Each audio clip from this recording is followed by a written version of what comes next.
Ce n'est pas une information de dernière minute. Ce n'est pas un scandale. Ce n'est pas l'histoire d'un homme, ni même d'un pays. Ce qui se passe est plus silencieux que cela et plus dangereux. Quelque chose a changé dans la façon dont le pouvoir s'exerce. Pas par une déclaration, pas par une guerre déclarée, mais par une série de gestes techniques, presque administratifs, qui déplacent les lignes sans jamais les annoncer. Vous regardez des crises, mais ce que vous ne voyez pas encore, c'est le système qui apprend à fonctionner à travers elles. Un système où la pression ne s'arrête jamais vraiment, où l'économie devient un levier, où la menace reste immobile mais visible, où l'information circule juste assez pour maintenir le contrôle, rien n'explose.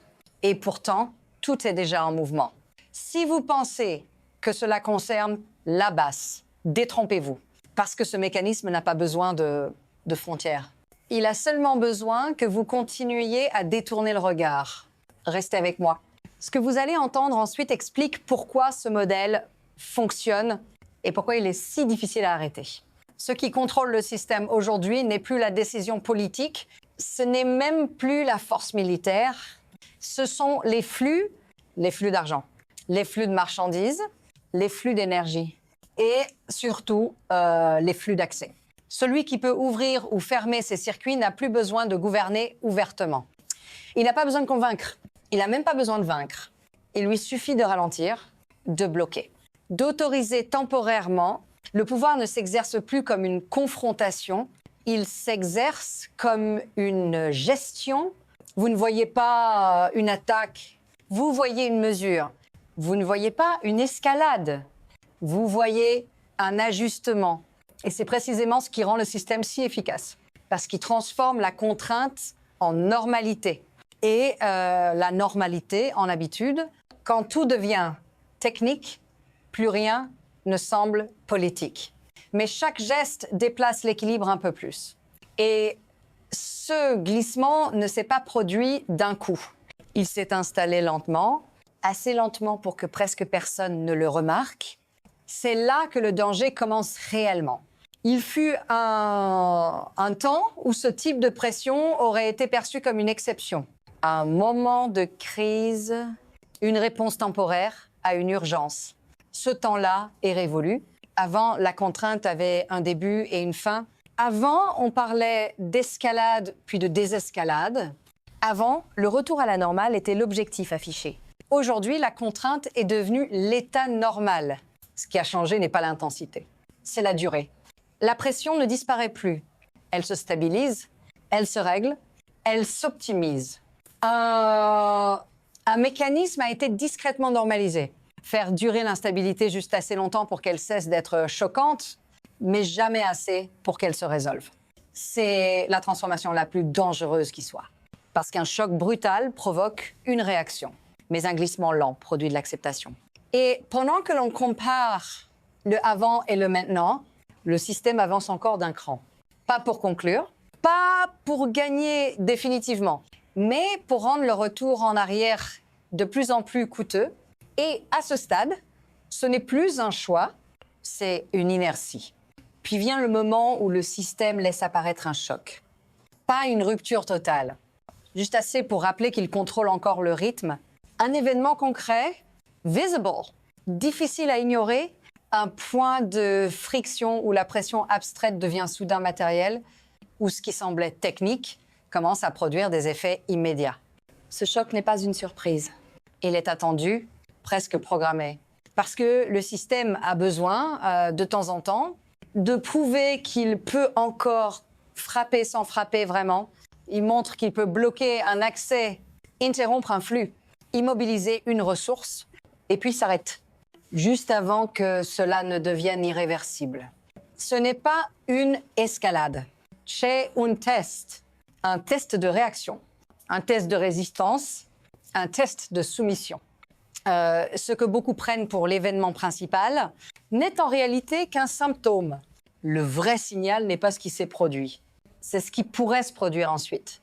Et c'est précisément là que le système devient le plus dangereux. Voici ce que l'on ne vous dit presque jamais clairement. Le système ne fonctionne pas par punition. Il fonctionne par asymétrie. Certains acteurs absorbent la pression, d'autres la redistribuent et quelques-uns transforment cette pression en opportunité. La contrainte n'est pas appliquée partout de la même manière. Elle est ciblée, canalisée, orientée. Ceux qui contrôlent les points d'accès décident qui respire et à quel rythme. Ils n'ont pas besoin de créer la pénurie. Ils n'ont qu'à décider qui a accès. Les coûts sont toujours transférés vers le bas, vers les économies fragiles, vers les populations dépendantes, vers les systèmes déjà instables. Pendant ce temps, les bénéfices remontent vers ceux qui savent naviguer dans l'instabilité, vers ceux qui transforment l'incertitude en levier de négociation. Ce n'est pas un accident, c'est la logique interne du modèle. Un modèle où la souffrance devient une variable et où la coopération est présentée comme la seule sortie possible. Mais à chaque fois que cette sortie est empruntée, le mécanisme se renforce et plus il se renforce, plus il devient difficile de distinguer la pression de la gouvernance elle-même. Puis le système recommence, mais plus vite. Les délais se raccourcissent, les marges de manœuvre disparaissent. Les décisions doivent être prises sous pression. Il n'y a plus de longues négociations, plus de signaux clairs. Seulement des ajustements successifs. Un flux se ferme, un autre s'ouvre temporairement. Les acteurs concernés ne savent jamais si cela va durer. Et c'est précisément le but. L'incertitude devient l'arme principale. Parce qu'elle paralyse sans tirer un seul coup de feu. Chaque concession semble rationnelle, chaque recul paraît provisoire, mais l'ensemble forme une trajectoire. Une trajectoire où le coût de la résistance augmente à chaque étape, où l'inaction devient impossible, où l'acceptation paraît être la seule option responsable. Ce n'est plus une crise isolée. C'est une cadence. Et quand la cadence s'installe, le système n'a plus besoin de convaincre. Il avance. Encore et encore. Jusqu'au point où même ceux qui pensaient contrôler le rythme se retrouvent enfermés dans sa logique. À ce stade, ce système cesse d'être abstrait. Il vous touche parce que ce sont toujours les mêmes qui paient le prix de cette gestion permanente de la pression.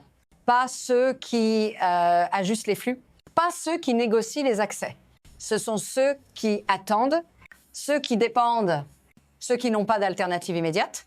Quand un flux ralentit, ce n'est pas une ligne sur un graphique. C'est un salaire qui disparaît, un service qui cesse de fonctionner, une ressource de base qui devient incertaine. Et on vous dit que c'est temporaire, que c'est nécessaire, que c'est le prix de la stabilité. Mais pour ceux qui vivent à l'intérieur de ce mécanisme, la stabilité n'arrive jamais vraiment. La pression ne se relâche pas. Elle se déplace. Et pendant que le système parle d'ajustement, vous êtes sommé de vous adapter. Encore, toujours. Si cela vous semble lointain, écoutez bien. Parce que ce modèle n'est pas conçu pour rester local. Si vous voulez comprendre où cela mène et pourquoi personne ne semble capable d'en sortir, restez avec moi. Ce qui vient ensuite dépasse largement une seule région. À partir de ce moment-là, le mécanisme déborde. Il ne reste plus contenu dans un seul espace. Il se propage. Parce que les flux ne respectent pas les frontières politiques. Ils traversent les régions, ils relient des économies qui n'avaient pas prévu d'être liées de cette manière. Une pression appliquée à un point précis crée des ondes d'ailleurs. Des marchés réagissent. Des alliances se réajustent. Des dépendances jusque-là invisibles apparaissent soudain. Ce qui était présenté comme une gestion locale devient une variable globale. Et plus le système s'étend, plus il devient difficile d'en identifier le centre de gravité. Personne ne semble vraiment en contrôle. Mais tout le monde réagit. Les États observent. Les entreprises recalculent. Les populations ressentent les effets sans jamais voir l'ensemble. C'est ainsi que le risque change de nature. Il ne s'agit plus d'un affrontement. Il s'agit d'un enchevêtrement. Et dans un système aussi étroitement connecté, une perturbation prolongée ne reste jamais isolée très longtemps. À ce stade, la question n'est plus si cela va produire des conséquences ailleurs. La question est où? Et à quelle vitesse? À partir d'ici, 3 trajectoires deviennent possibles. Aucune n'est théorique. Toutes sont déjà en mouvement. La première est l'ajustement. Le système continue à fonctionner tel quel. Les acteurs apprennent à vivre avec la pression permanente. Les concessions deviennent routinières. La stabilité est relative, conditionnelle, toujours renégociée. Rien ne s'effondre brutalement. Mais rien ne revient vraiment à l'équilibre. La deuxième est l'érosion. La pression s'accumule plus vite que les capacités d'adaptation. Les institutions se vident de leur efficacité. La confiance se fissure. Les coûts sociaux augmentent. Pas de rupture nette, seulement une fatigue généralisée qui fragilise tout ce qu'elle touche. La troisième est la rupture. Un point de saturation est atteint. Un flux clé ne peut plus être ralenti sans se briser. Une réaction en chaîne s'enclenche. Et ce qui était géré devient incontrôlable. Le danger n'est pas de savoir laquelle de ces trajectoires va s'imposer. Le danger, c'est qu'elles ne s'excluent pas mutuellement. Elles peuvent se succéder, coexister, ou basculer l'une dans l'autre sans avertissement. Et à ce stade, le système ne prévient plus, il accélère. Il n'y a pas de conclusion rassurante ici, parce que ce système n'a pas été conçu pour se terminer proprement. Il fonctionne tant que la pression peut être déplacée, tant qu'un flux peut être ralenti ailleurs, tant qu'un autre acteur peut absorber le choc. Mais ce modèle a une limite. Elle n'est pas morale. Elle est structurelle. À force de gérer par contrainte permanente, on finit par épuiser ce qui rend la gestion possible. La confiance, la résilience, la capacité à absorber encore un ajustement de plus. Ce que vous voyez aujourd'hui n'est pas un accident, c'est un avant-goût.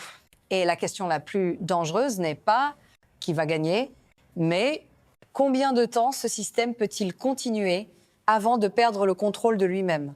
Parce que une fois que cela arrive, il n'y a plus de bouton pause. Plus de flux à ajuster, plus de pression à déplacer.